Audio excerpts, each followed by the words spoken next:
Hi, I'm Urmi, editor here at Move Smartly, and I'm excited to introduce to you today's episode, my interview with land use and environmental lawyer Phil Pothen. Before we get started, though, I hope you'll bear with me for a bit of a longer intro because I think some background would be useful as Phil and I get into a lot of detailed subjects pretty quickly. In Toronto and the GTA, a lack of supply of housing, from apartments to condos to family homes, is the most oft-cited reason for our extremely high housing costs. In the name of increasing supply, some of the biggest housing zoning battles are taking place right now.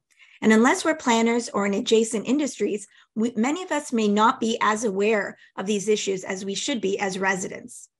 Just after Phil and I recorded our chat a few days ago, Toronto's Planning and Housing Committee approved and has now sent to City Council the Chief Planner's recommendation to end the ban on any form of housing other than single or semi-detached houses in a large area of the city.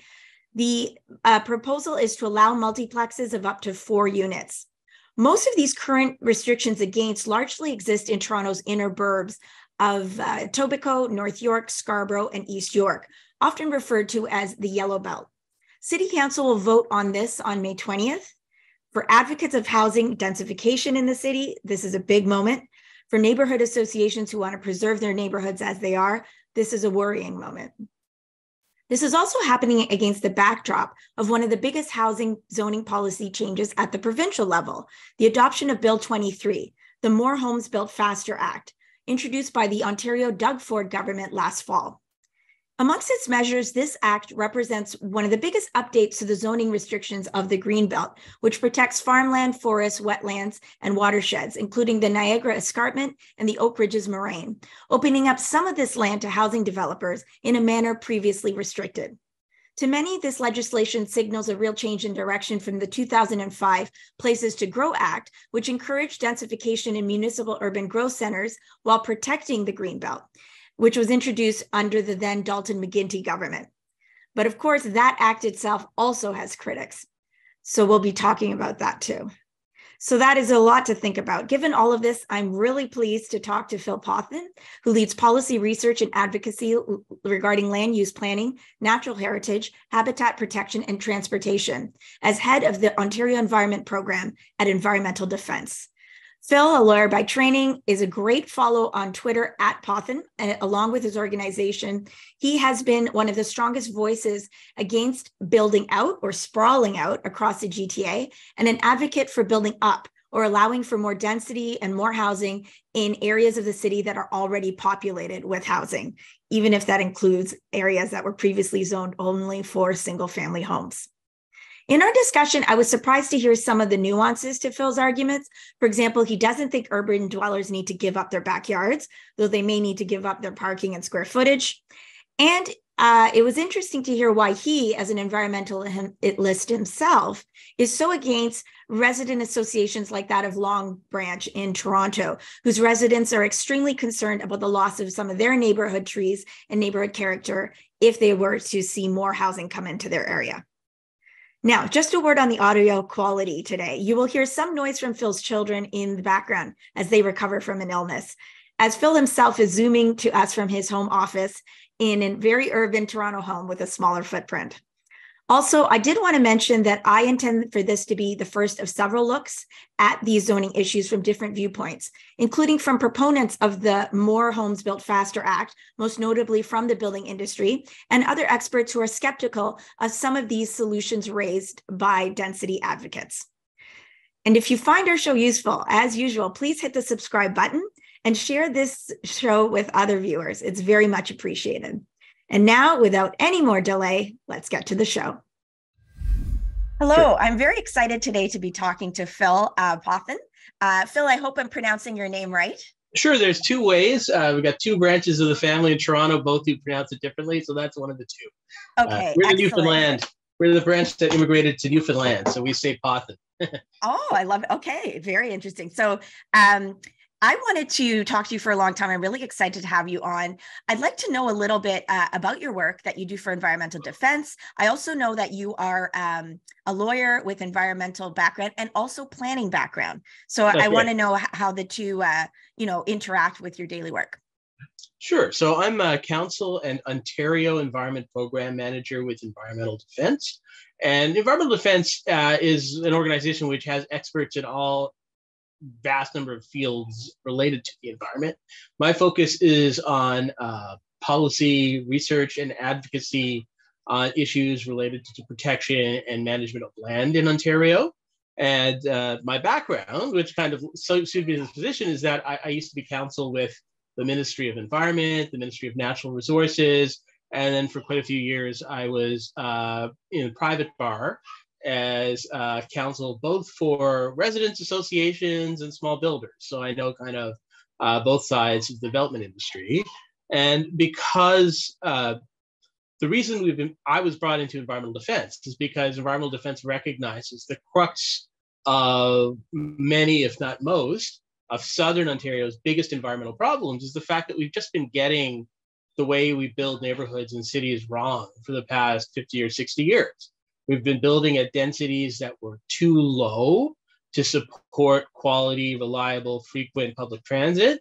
And at the same time, we've been using, as a consequence of those low densities, far more land, destroying far more forest and agricultural land than we need to house the same number of people. So, just to, an average new neighborhood before World War II had around 120 people per hectare. That's the density at which we were building. This is not high rises. This was the standard form of development. And at those densities, you didn't need a car to live comfortably, right? Because everything could be supported within walking distance.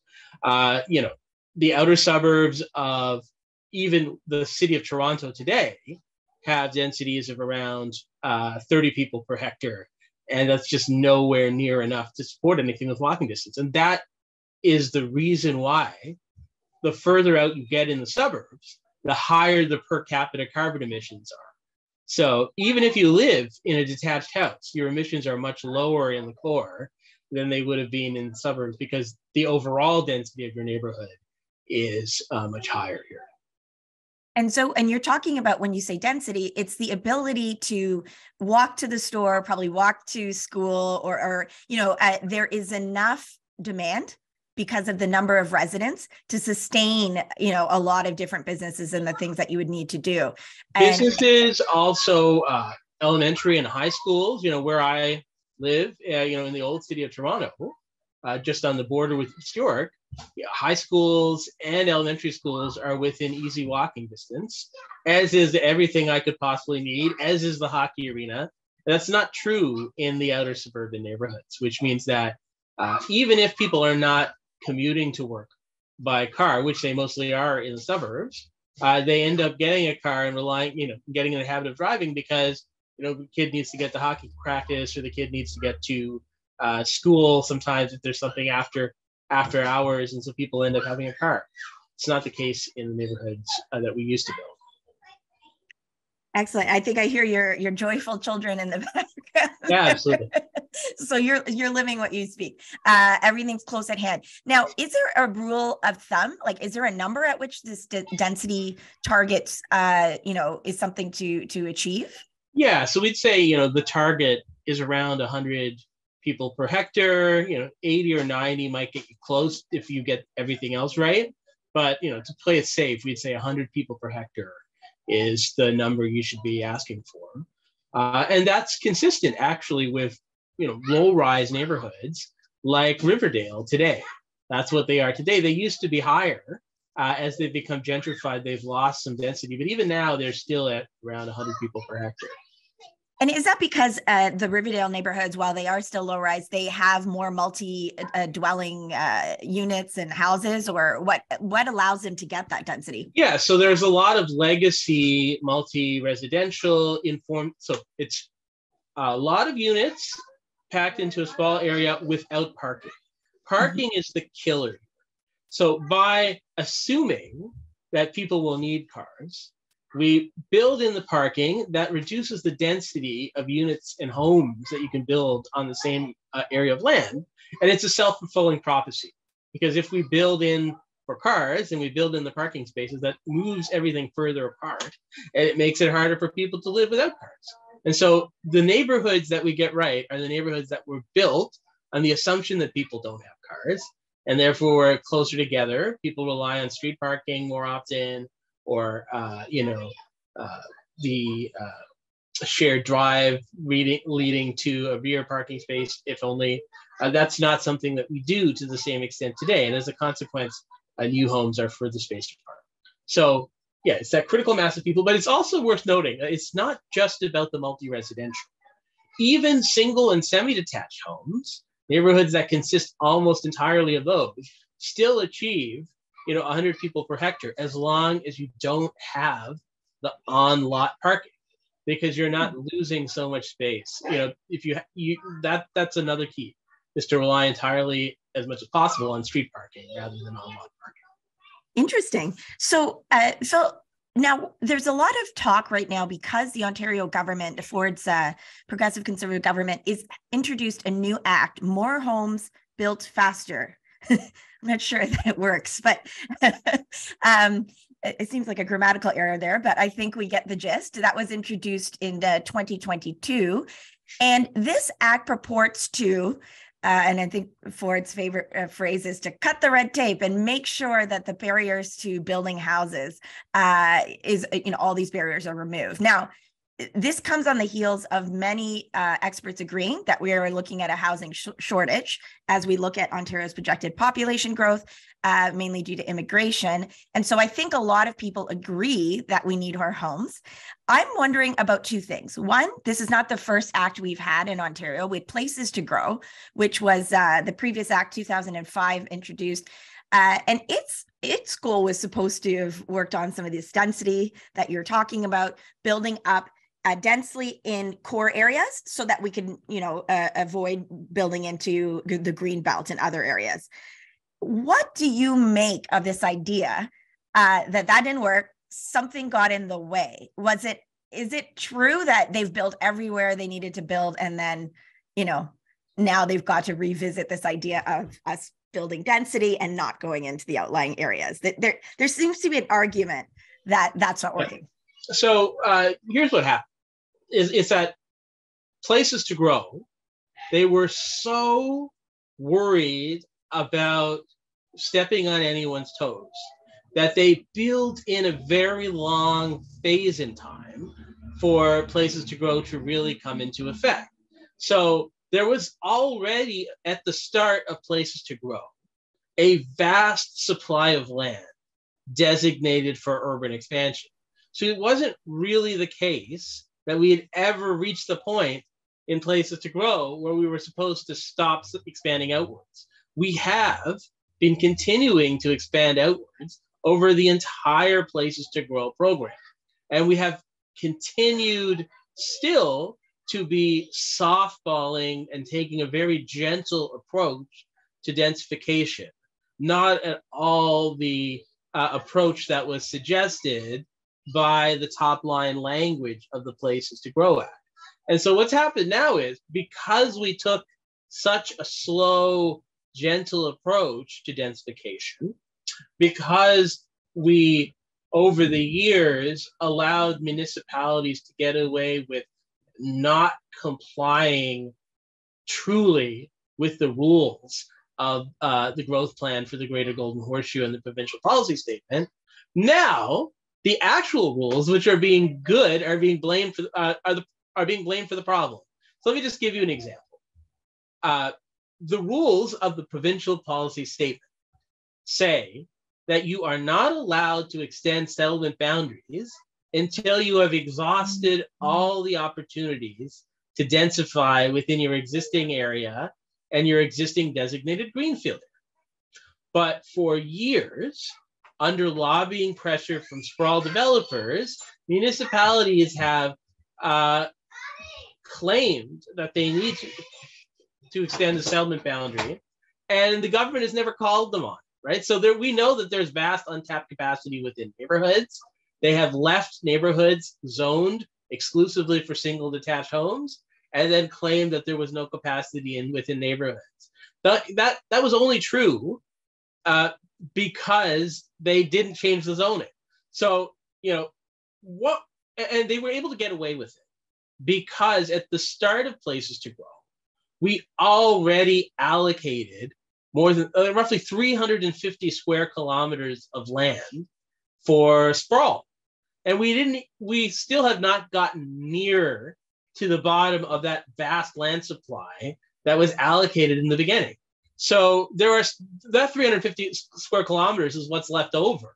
We use less than half of that amount over the past 20 years, and we're still not at the bottom of it. So what this means is that we never really did shift aggressively away from sprawl to densification. And just at the moment that government was starting to catch on, when they reformed the rules to crack down on people not really following the growth plan, which that's what happened in 2018, the government changed. So that means we've never really done things the way that Places to Grow dictate. So up until Bill 23, we had been consistently advocating with government that the way to solve these shortages and the environmental problems that are created by sprawl is to actually take a more aggressive approach to slamming the brakes on outward expansion, to say no more, to rapidly increase the supply of homes within existing neighborhoods that are currently designated exclusively for single detached homes, so that the path of least resistance leads away when you're redeveloping those lots from single detached homes to large family-sized apartments of around 1,000 square feet, or to townhomes and lot splits, all with the focus of around 1,000 square foot homes. And then the goal here, there should be a mandate to house every household that wants to live in a neighborhood within that neighborhood. The zoning should be designed to do that. And we've asked people to actually plan not to maintain the status quo, but to recognize that we did get it wrong. That if you live in a neighborhood that was built after World War II, your neighborhood was almost certainly built wrong. It's an environmental problem that needs to be fixed. The character of your neighborhood should not be protected if most people in your neighborhood are driving to work. It means it was wrong and it needs to be fixed. The character of your neighborhood should not be protected if you have a density of 30 people per hectare. That's a problem that needs to be fixed. And until recently, around 2018, and even to some extent to this day, our bylaws and our zoning say the opposite.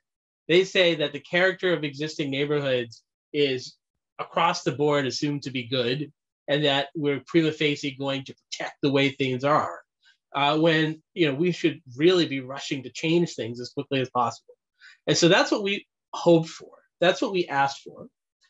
And what Bill 23 delivered in many respects was the opposite.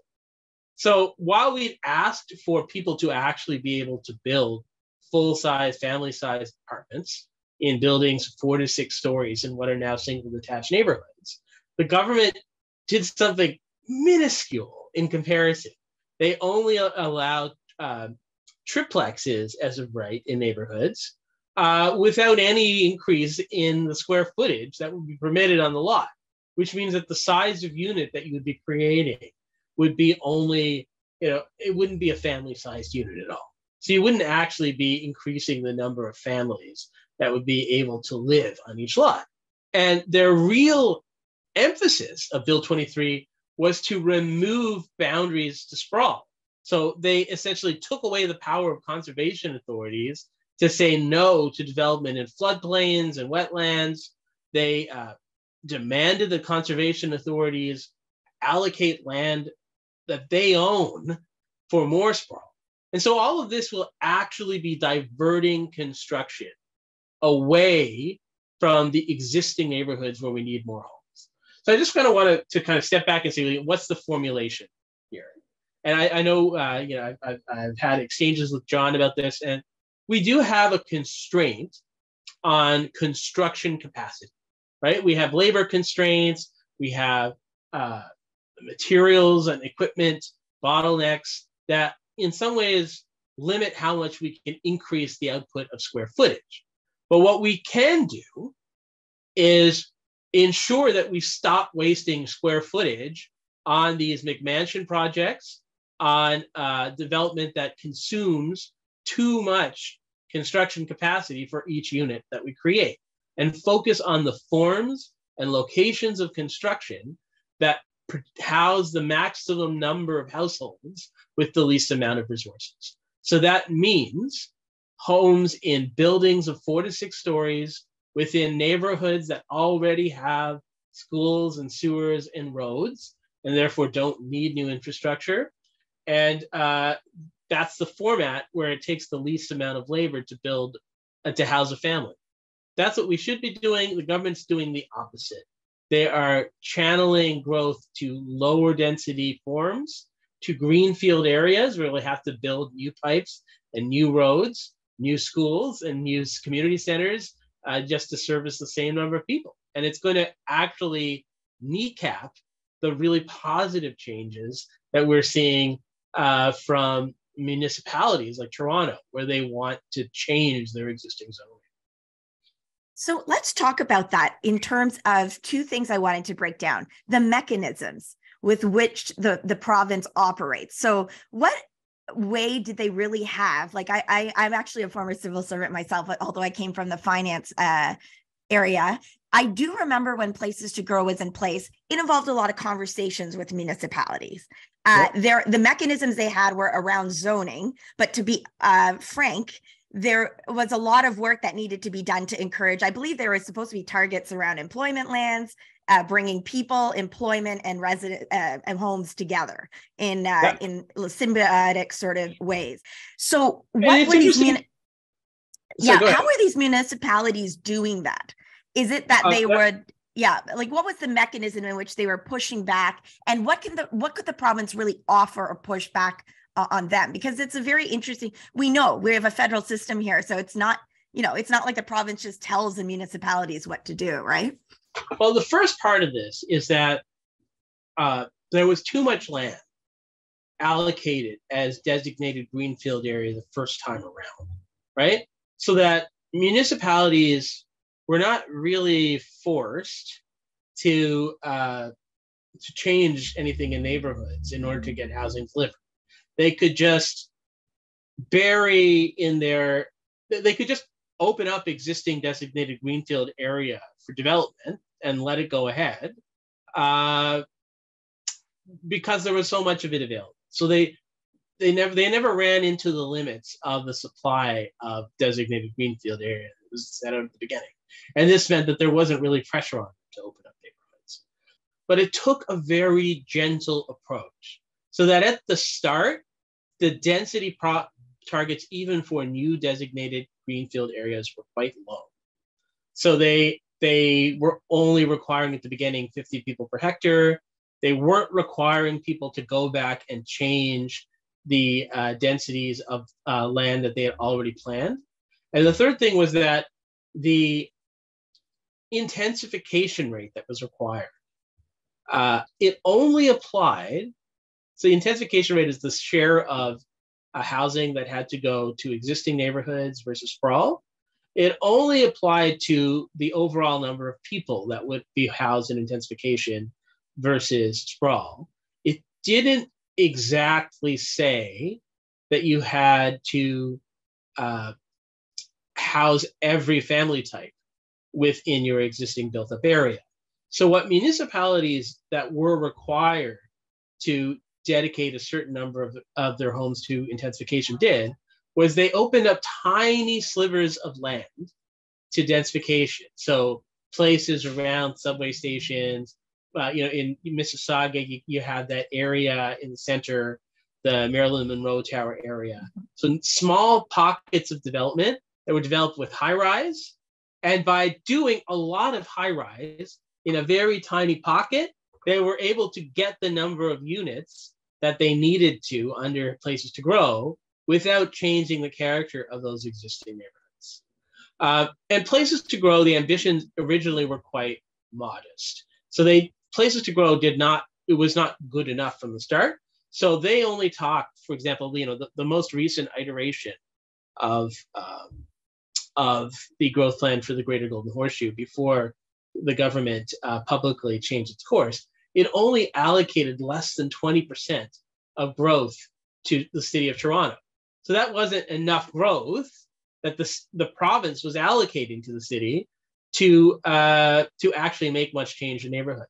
So it was actually the province itself that was choosing to allocate most growth to the suburbs and not much growth to Toronto.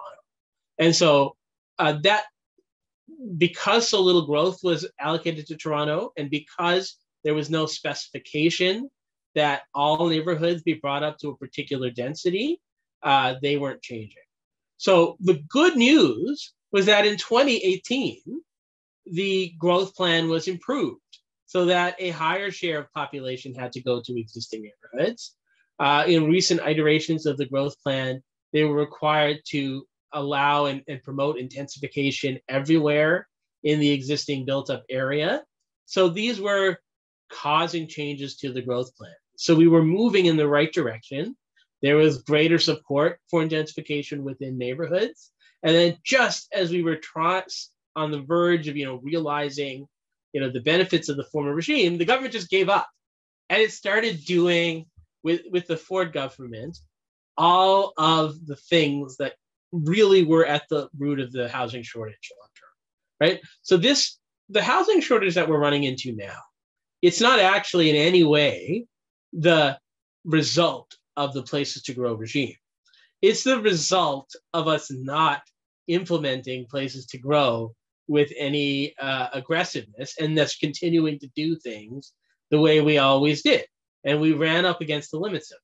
So that you cannot build a 4,000 square foot home and expect it to be, inexpensive. You can't build a 2,500 square foot home and expect it to be inexpensive.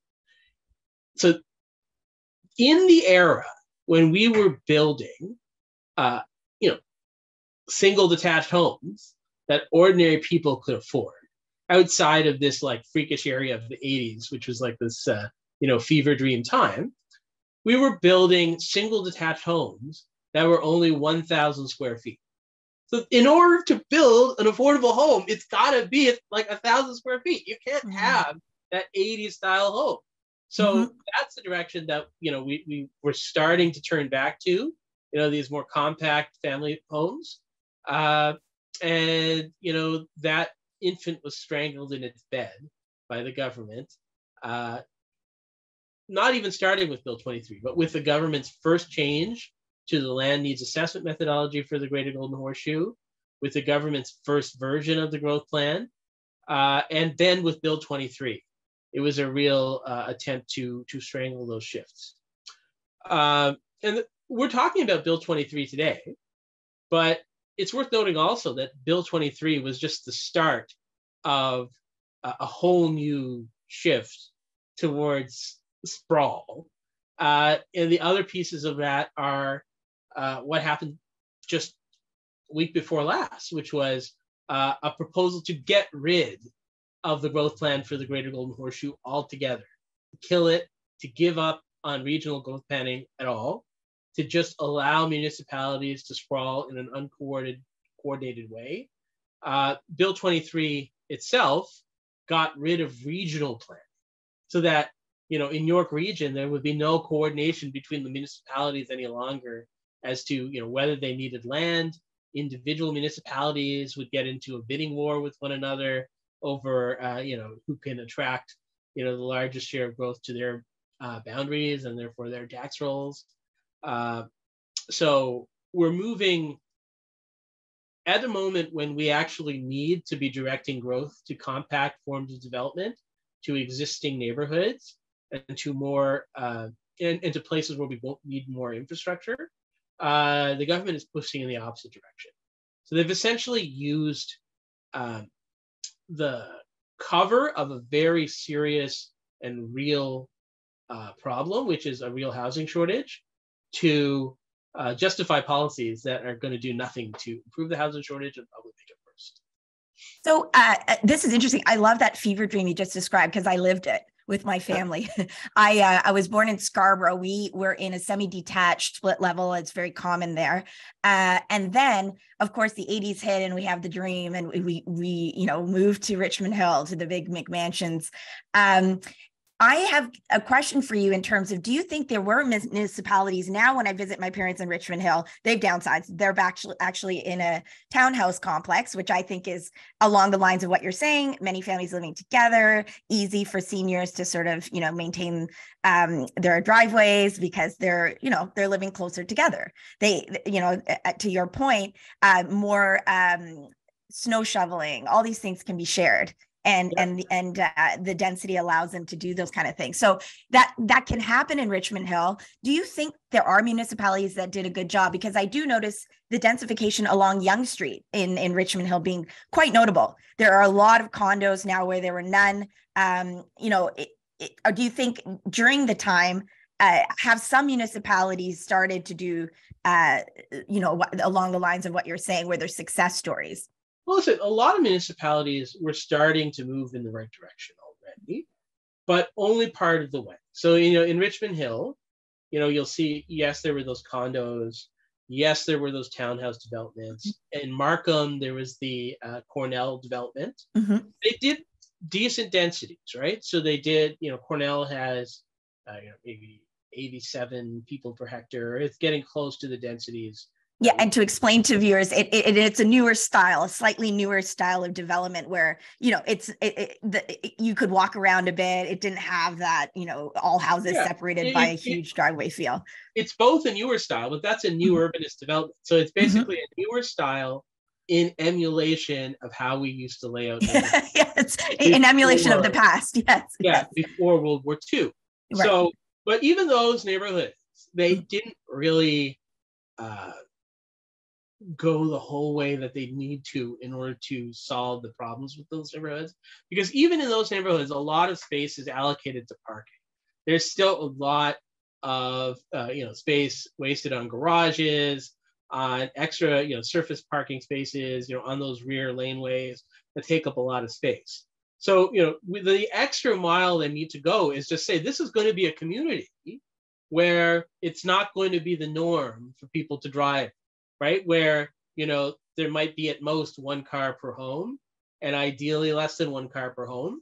And then you build it from the start on that basis. So there are literally houses without on-lot parking that do not waste that space so that the overall place can get to your 100 people per hectare density. So we didn't really have a lot of that happening. And for the most part, municipalities have been dealing with their need for compact homes in these narrower slivers of land that have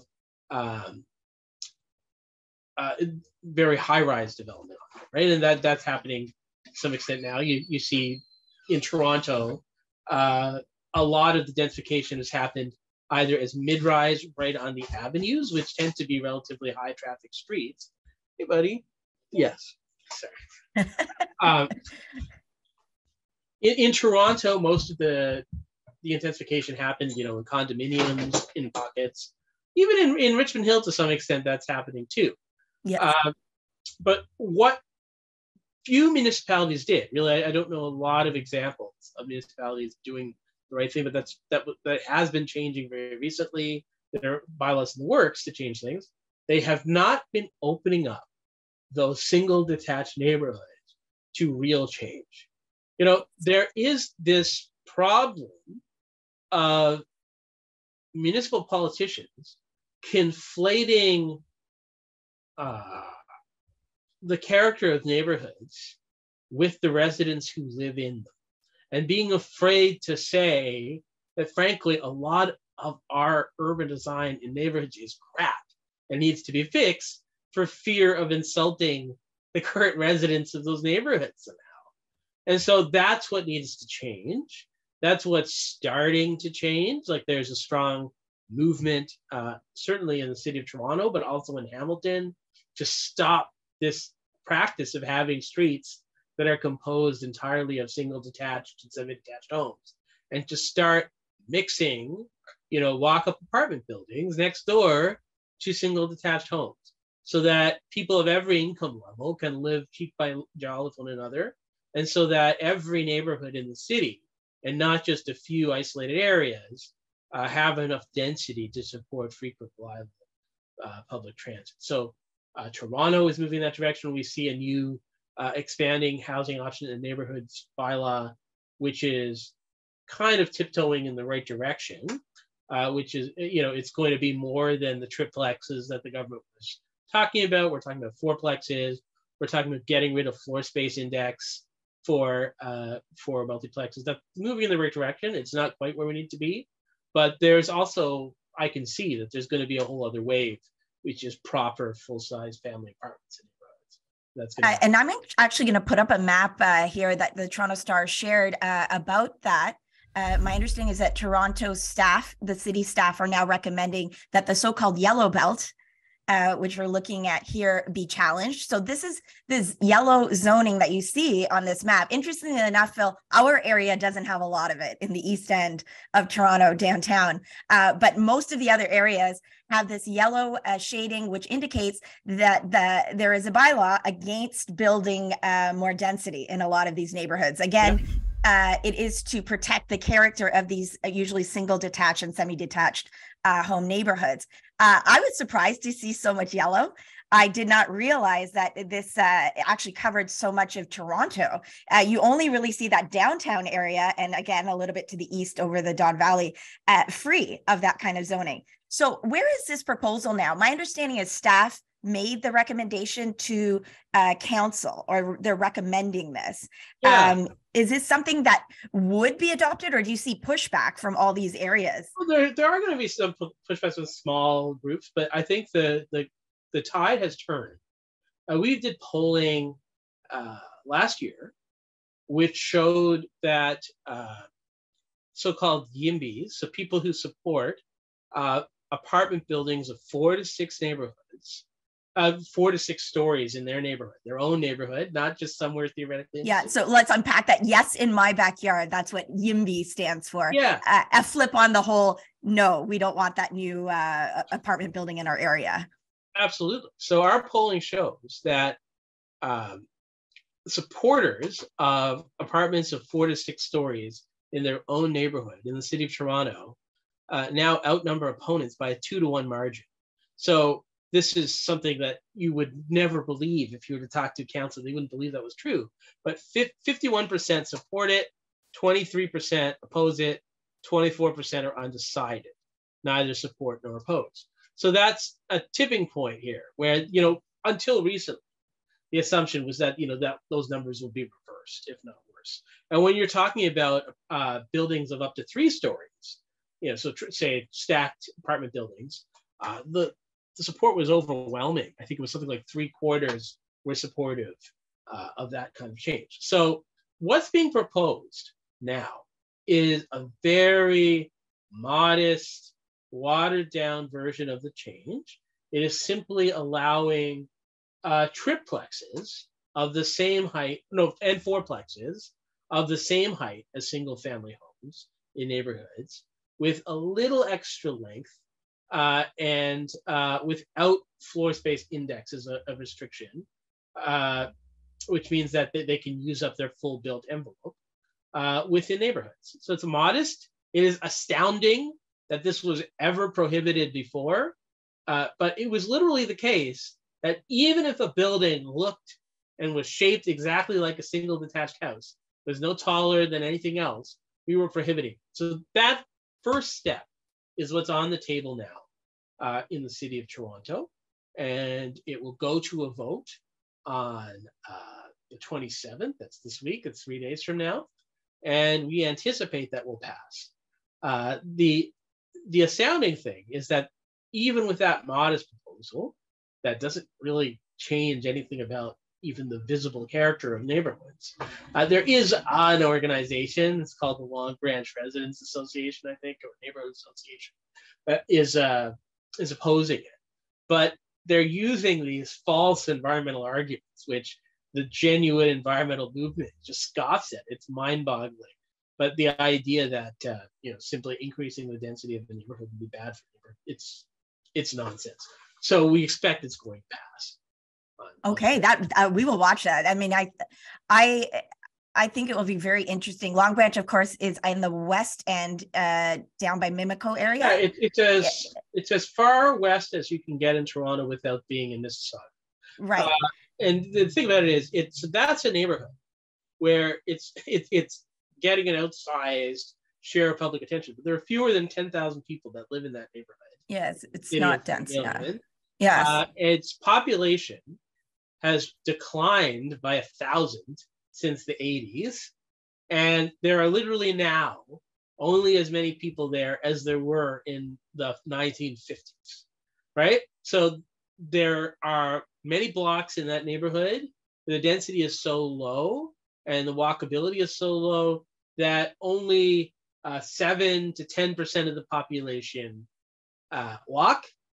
So the idea, that this is a neighborhood whose character is worth preserving at a time when our goal should be to get people walking and using public transit, this neighborhood is an abject failure.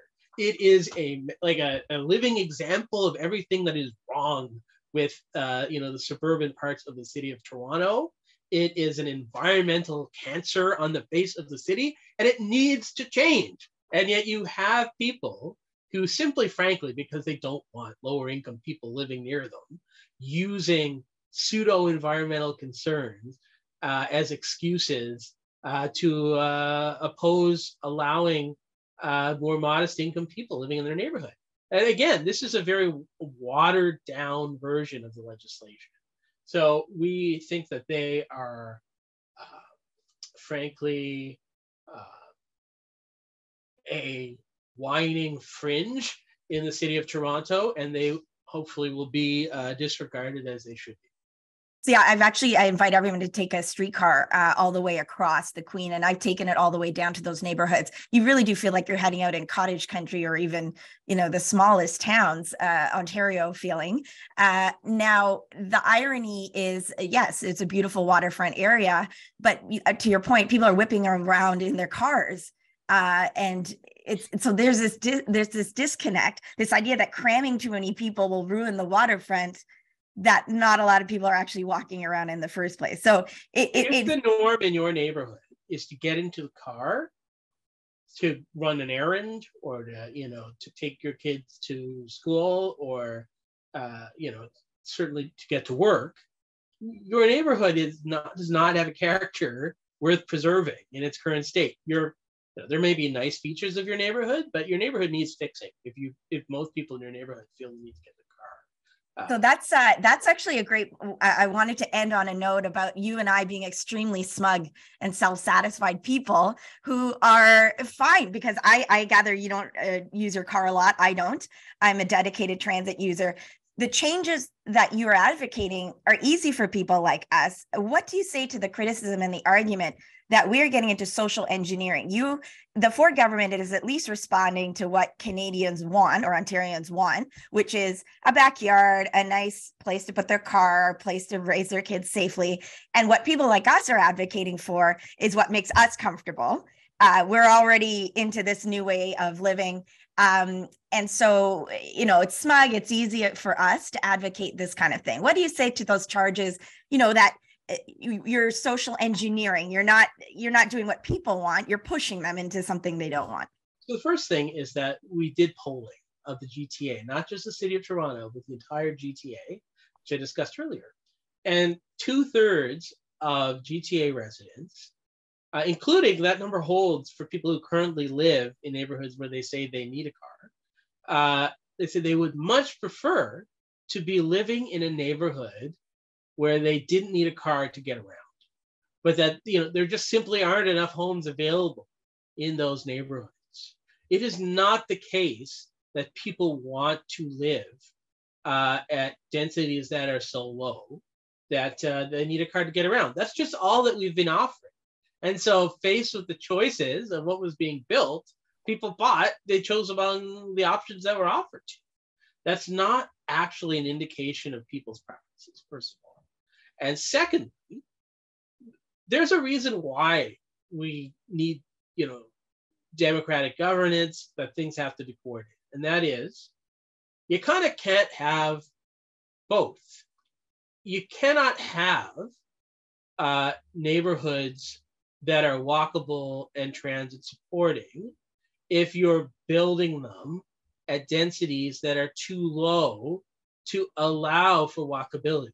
So you kind of have to make the choice that, you do put in less parking, you do put things a bit closer together.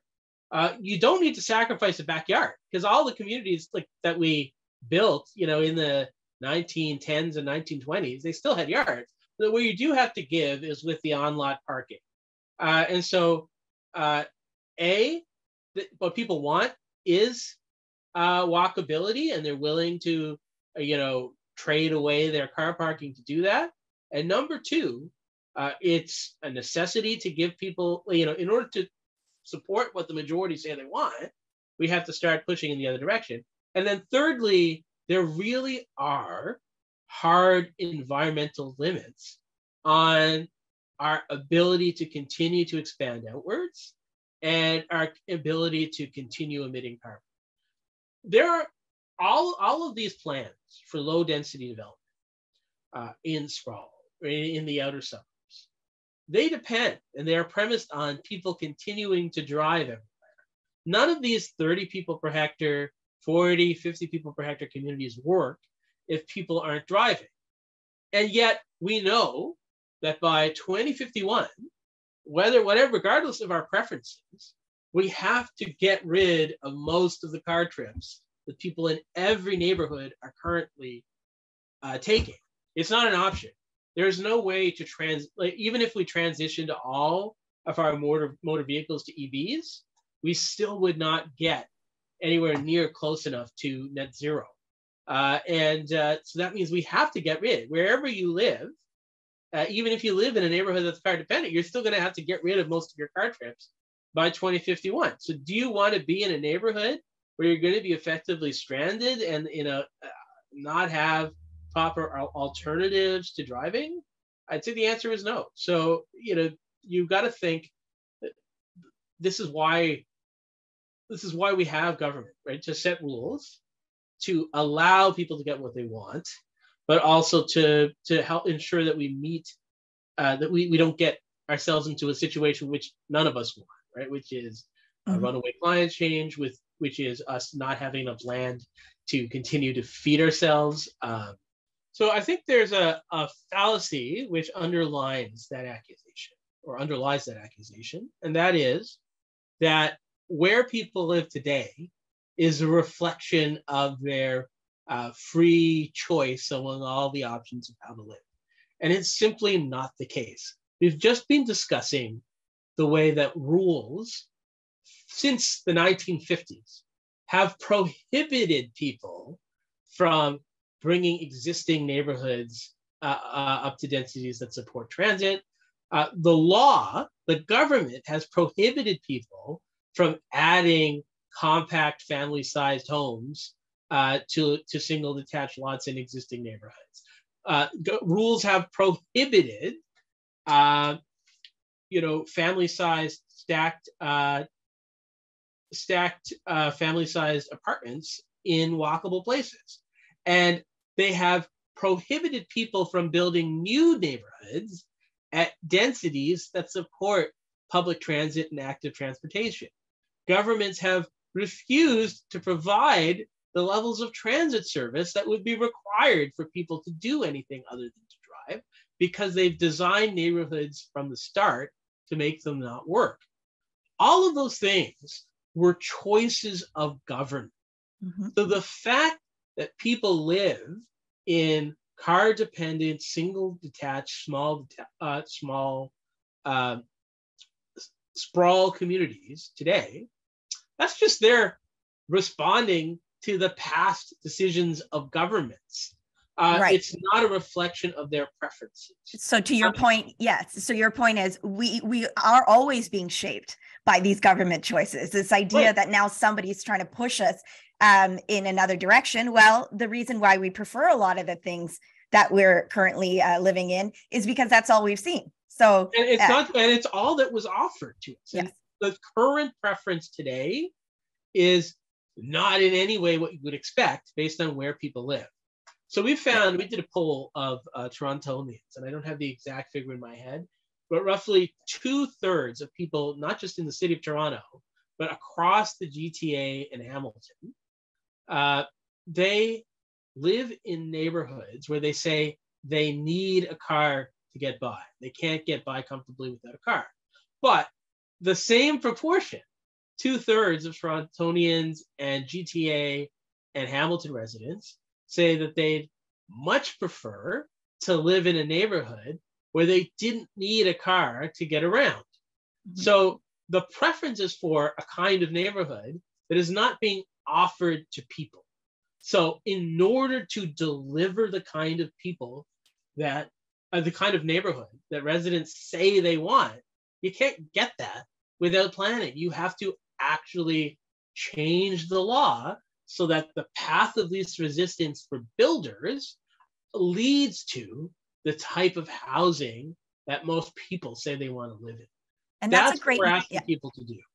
And that's a great note to end on, because I think the response to critics, I think they'd be hard. I don't think it's unreasonable to say, look at all the popular neighborhoods along North Toronto, the subway line, Yorkville, all the way north. These are very popular neighborhoods that people would love to live in. They are eye-wateringly expensive. And, I do think that you've laid that out quite well, that most of the most coveted neighborhoods are like that in Toronto. They're actually quite walkable. And if you want an example of destructive social engineering, you need to look at those single detached neighborhoods, because they are 100% the product of social engineering. They were a product of rules that said that every house had to have an on-lot parking space.